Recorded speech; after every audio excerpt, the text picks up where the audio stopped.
Hello दोस्तों, कैसे हैं आप सब। उम्मीद करता हूं आप सब बहुत अच्छे होंगे। दोस्तों, यूं तो भारत देश ने कई वीर सैनिकों को जन्म दिया है, लेकिन कुछ सैनिक ऐसे हैं जिन्होंने अपना नाम इतिहास में दर्ज करा लिया है। आज की इस वीडियो में हम आपको ऐसे ही एक सैनिक की सच्ची कहानी बताने जा रहे हैं। ये कहानी इतनी इंस्पायरिंग है कि इसके ऊपर विकी कौशल की एक फिल्म भी जल्द आ रही है। दोस्तों, आपको 1971 का युद्ध तो पता ही होगा, जिसमें भारत ने पाकिस्तान के ऊपर एक ऐतिहासिक जीत दर्ज की। इस जीत में भारत के वीर जवानों ने पाकिस्तान के 93,000 सैनिकों को सरेंडर करने पर मजबूर कर दिया। और इस जीत का अगर असल मायने में कोई हीरो है तो वो है सैम मानेकशॉ। दोस्तों, सैम मानेकशॉ वो इंसान है जिसने अपने जीवन काल में 5 युद्ध लड़े हैं और इन 5 युद्ध में उन्होंने कभी भी हार का सामना नहीं किया। उन्होंने वर्ल्ड वार से लेकर 1971 की भारत पाकिस्तान की लड़ाई तक बहुत सी लड़ाइयां लड़ी और उन्हें सबसे सर्वश्रेष्ठ मेडल फील्ड मार्शल से नवाजा गया है। आज की इस वीडियो में हम आपको इसी व्यक्ति के बारे में बताने जा रहे हैं। ये वीडियो बड़ी ही दिलचस्प होने वाली है, तो इसे बीच में छोड़कर जाने की गलती मत कीजिएगा। तो चलिए वीडियो शुरू करते हैं। इनका जन्म 3 अप्रैल 1914 को पंजाब के अमृतसर जिले में हुआ था। ये धर्म से एक पारसी थे। उनके पिता पेशे से एक डॉक्टर थे और सैम मानेकशॉ भी एक डॉक्टर ही बनना चाहते थे। जब सैम मानेकशॉ थोड़े बड़े हुए तो उन्होंने अपने पिता से विदेश जाने की बात की, लेकिन उनके पिता ने उन्हें साफ इनकार कर दिया। इसी गुस्से के चलते उन्होंने अपने डॉक्टर के सपने को छोड़कर सेना में भर्ती होने का निर्णय ले लिया और उसकी एग्जाम भी दे दी। इसी के चलते 1932 में IMA यानी इंडियन मिलिट्री एकेडमी को ज्वाइन कर लिया।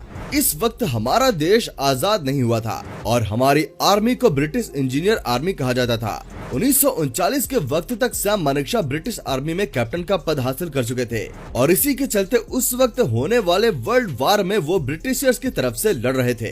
एक बार बर्मा में जापान के आर्मी के खिलाफ लड़ते हुए सैम मानेकशॉ एक मशीन गन का शिकार हो गए। उन्हें बहुत सी गोलियां लगी, लेकिन फिर भी वो लड़ते रहे। उनकी इस वीरता को देख उस समय वहाँ पर मौजूद ब्रिटिश आर्मी के मेजर जनरल डेविड केवान ने अपनी वर्दी पर लगा मिलिट्री क्रॉस निकालकर उनकी वर्दी पर लगा दिया। दोस्तों, सैम मानेकशॉ को पेट में किडनी लीवर के आसपास लगभग 7 गोलियां लगी थी और ऐसे में सबको लग रहा था कि वो मर जाएंगे। लेकिन तभी उनके आर्मी के एक सैनिक शेर सिंह ने उन्हें अपने कंधे पर सहारा देकर डॉक्टर के पास ले गए, लेकिन डॉक्टर ने उनका इलाज करने से मना कर दिया। और ऐसा इसलिए क्योंकि डॉक्टर का मानना था कि मानेकशॉ अब नहीं बच सकते और उन पर मेहनत करके सिर्फ उनका वक्त खराब होगा। लेकिन शेर सिंह के आग्रह करने पर डॉक्टर ने मानेकशॉ से कितने होश में हैं, ये पता लगाने के लिए उन्हें पूछा कि आपको क्या हुआ है, जिस पर उन्होंने जवाब दिया कि मुझे एक खच्चर ने लात मारी है। ये जवाब सुनकर डॉक्टर और शेर सिंह दोनों ही हंस पड़े और डॉक्टर ने इलाज शुरू कर दिया। और आगे जो हुआ वो तो हम सभी जानते हैं। उनका जिंदा बच पाना किसी चमत्कार से कम नहीं था। इसके बाद जब भारत को आजादी मिली तो वो इंडियन आर्मी में आ चुके थे। उन्हें गोरखा रेजिमेंट में रखा गया था। 1969 में सैम मानेकशॉ एक आर्मी चीफ के पोस्ट पर आ चुके थे और उस समय ईस्ट पाकिस्तान, जिसे आज बांग्लादेश कहा जाता है, वहाँ पर सिपाहियों का अत्याचार वहाँ के नागरिकों पर इतना बढ़ गया था कि वो ईस्ट पाकिस्तान छोड़कर भारत में आने लगे थे। ऐसे में उस समय के प्रधानमंत्री इंदिरा गांधी ने सैम मानेकशॉ के साथ एक मीटिंग की। इस मीटिंग में वो पाकिस्तान को एक मुंह तोड़ जवाब देना चाहती थी। इंदिरा गांधी चाहती थी कि पाकिस्तान के साथ एक युद्ध लड़ा जाए और उन्हें धूल चटाई जाए, लेकिन मानेकशॉ उस समय युद्ध नहीं लड़ना चाहते थे, क्योंकि उस समय सिर्फ पाकिस्तान ही नहीं बल्कि चीन भी हमारे खिलाफ खड़ा था और ऐसे में युद्ध लड़ने पर भारत को हार का सामना करना पड़ता। इसी वजह से उन्होंने इंदिरा गांधी के जंग शुरू करने के प्रस्ताव को नकार दिया। उन्होंने इंदिरा गांधी से कहा कि उन्हें युद्ध लड़ने के लिए थोड़ा समय चाहिए और इसी वजह से यह युद्ध 3 दिसंबर 1971 को शुरू हुआ।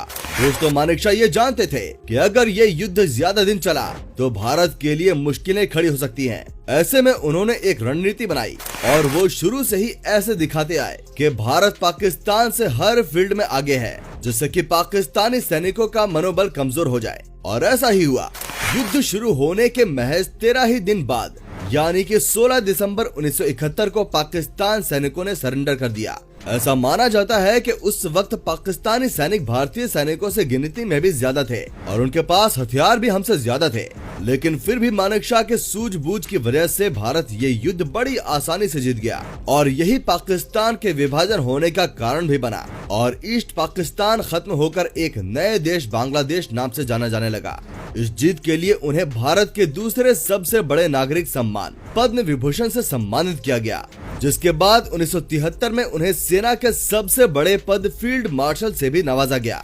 लेकिन इसके 2 ही हफ्ते बाद 15 फरवरी 1973 को उन्होंने अपने सर्विसेज से रिटायरमेंट ले लिया, जिसके बाद 2008 में 94 साल की उम्र में सैम मानेकशॉ की मृत्यु हो गई। लेकिन आज भी इनका नाम सेना में बहुत इज्जत से लिया जाता है। दोस्तों, उम्मीद करता हूँ आपको ये वीडियो पसंद आई होगी। इस वीडियो को ज्यादा से ज्यादा लाइक और शेयर कीजिएगा। ऐसे ही और वीडियोस देखने के लिए हमारे पेज क्रिस्पी एंटरटेनमेंट को फॉलो जरूर कीजिएगा। धन्यवाद।